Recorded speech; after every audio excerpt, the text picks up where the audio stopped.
ሳይደውል መጣ ገራገሩ ፈላይ ሄውና ቆማል ከበሩ ሳይደውል መጥቷል ገራገሩ ፈላይ ሄውና ቆማል ከበሩ ሳይደውል መጣ የኔ ኩሩ ሩታ እንግዲህ ቲክታኩን እያቀለጠችው ትገኛለች። ሩት እየመታለች። ዋው በጣም ነው የሚያምርብሽ። ዋው እመሪ እንዴ ጥላት እንግዲህ እረር ይበል ማለት ነው።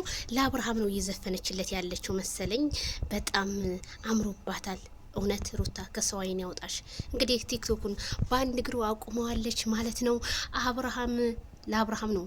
ምክንያቱም ትናንትና ላይቭ ላይ ድንገት ስለመጣ የኔ ኩሩ ተቀበሉት።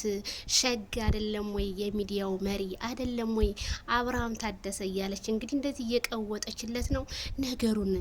ምንም ቢከፋ ምንም ቢል ማን እንደ እናት ቤት ማን እንደ አባት ቤት ሩታ ቤተሰቦቿ ጋር ስትሆን ደስታዋ ሁሉ ሙሉ ሆኗል። ሳይ እንኳንም ደስታሽ ሙሉ ሆነ። ስንት ወደ ጥላት አለሽ ሩታ ቤተሰብ የላትም። ሩታ ብቸኛ ናት። ሩታ ብዙ ነገር ተብለሻል እና ይሄ ደስታሽ ተመልሶ ስላየሁሽ በጣም ደስ ብሎኛል ሩትዬ። እንግዲህ እሁድ ያው እንደምታሸንፊ ባለሙሉ ተስፋ። አረቀስ ሩታዬ አረቀስ። እንደው እናንተ እርጉዝ የሆኑ ሴቶች በጣም ይከብዳል ሲባል ነበረ። ሩቲ ላይ ደግሞ ከብዶ አላየሁትኝም እና ቀስ በይ ሩትዬ፣ እንዳትወርቂ ቀስ እያልሽ ቀስ በይ። አዎ በጣም ደስ ይላል፣ ያምራል። በጣም ነው ያማረብሽ። እሰይ እመሪ ድመቂ።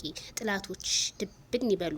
ሩትዬ ላይክ ሸር አድርጓት እየገባችሁ ሩታር ማለት ነው። ፎሎ ያደረጋችኋት ፎሎ ባክ አድርጓት ቲክቶኳን።